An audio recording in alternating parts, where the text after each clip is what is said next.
श्रीराम. आता आपण 125वा श्लोक पाहणार आहोत. हा श्लोक ऐका. समर्थ म्हणतात, अनाथादिना कारणे जन्मत आहे, कलंकी पुढे देव होणार आहे. जया वर्णिता शीणली वेदवाणी, नुपेक्षी कदा रामदासाभिमानी. श्रीराम. आतापर्यंत आपण जे श्लोक पाहिले ना, त्या श्लोकांच्या मध्ये नुपेक्षी कदा रामदासाभिमानी, नुपेक्षी कदा देवभक्ताभिमानी, नुपेक्षी कदा देव काय म्हणतात त्याला, जना उद्धरीनाथ लोकत्रयाचा, अशा तऱ्हेचे आश्वासक शब्द किंवा आश्वासक ओळी या समर्थांच्या श्लोकामध्ये आपल्याला वारंवार आलेल्या दिसतात.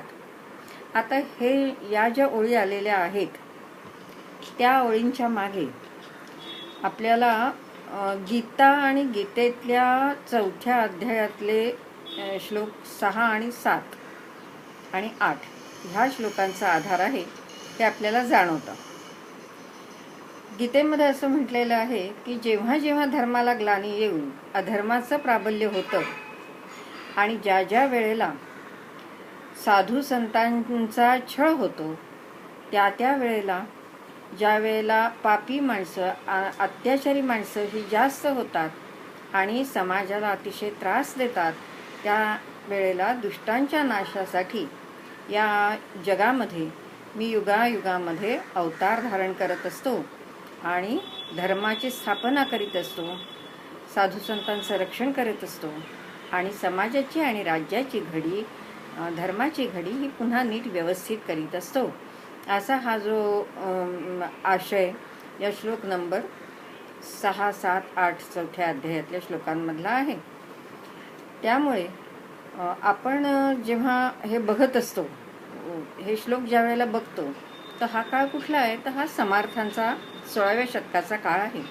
आणि हा काळामधला जर का काळाचा महिमा जर बघितला किंवा काळ जर आपण बघितला तर तो काळ अशा प्रकारचा आहे की उत्तरेकडे मोगलांचं राज्य आणि दक्षिणेकडे सगळ्या आदिलशाही, निजामशाही, बिदरशाही अशा वेगळ्या वेगळ्या मुसलमानांची राजवट या ठिकाणी झालेली दिसते. आणि सबंध हा भारत देश उत्तरेपासून दक्षिणेकडे आणि पूर्वेपासून पश्चिमेकडे संपूर्ण भारत देश हा परकीयांच्या आक्रमणाने भरडून निघालेला आहे. अत्यंत अत्याचार आणि अत्यंत त्रास, अवहेलना हे भारतीय जनतेने खूप सोसलेलं आहे. त्याला समर्थांनी अस्मानी सुलतानी संकट असं म्हटलेलं आहे. आणि या काळामध्ये अशी ही भरडून निघालेली जनता जी हीन दीन झालेली होती आणि त्यावेळेला खूप मोठ्या प्रमाणामध्ये धर्मांतर केलं जायचं, जबरदस्तीने किंवा काही आमिष दाखवून हिंदू लोकांना मुसलमान धर्म हा सक्तीने घ्यावा लागायचा. जर घेतला नाही तर त्यांचे अतोनात हाल पण होत होते. अशा या काळामध्ये हिंदीन झालेल्या लोकांच्या रक्षणासाठी आणि त्यांना त्या परिस्थितीमध्ये हिंमत देण्यासाठी समर्थांनी खूप मोठं सामाजिक कार्य केलेलं आहे. ठेविले अनंत तैसेची राहावे असं न म्हणता त्यांनी त्या समाजाला त्या काळामध्ये कठीण प्रसंगांना तोंड द्यायचं जे एक बळ असतं, ते बळ समर्थांनी आपल्या या सगळ्या वाङ्मयातून आणि स्वतःच्या कर्तृत्वातून, कार्यातून आपल्याला दिलेलं दिसतं. समर्थांनी जागोजागी मठांची स्थापना केली, शक्तीची उपासना केली, लोकांना मानसिक आणि शारीरिक ताकद त्यांना मिळावी म्हणून त्यांनी प्रयत्न केला. आणि त्यांच्यामध्ये जी एक निराशेची भावना झालेली होती त्या मनाला उभारी मिळावी, हिंमत मिळावी, आशयासारखी चळवळ त्यांनी एक प्रकारची सुरू केलेली आहे. आणि त्यामुळे या सकारात्मक विचार आणि आचारांची शिकवण देऊन जनमानस बदलून टाकून एक नवीन समाज हा निर्माण केला पाहिजे याची जाणीव समर्थांना झालेली आहे. आणि शिवाजीच्या स्वातंत्र्याच्या प्रेरणेसाठी राजाबरोबर प्रजासुद्धा बदलणं आवश्यक आहे. किंबहुना या प्रजेच्या सहकार्याने ही जी परिस्थिती आहे हिला तोंड देता येईल किंवा ही बदलून टाकता येईल असा विश्वास त्यांनी समाजामध्ये निर्माण केलेला आहे.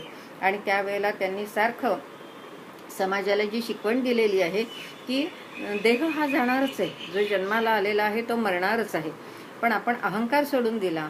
देव आणि धर्मासाठी आणि राष्ट्रासाठी जर आपण आपले प्राणपणाला लावले तर कोणतीही गोष्ट जर आपण या विश्वासाने श्रद्धेने चांगली गोष्ट जर आपण केली तर त्याच्यामध्ये आपल्याला यश येत असतं.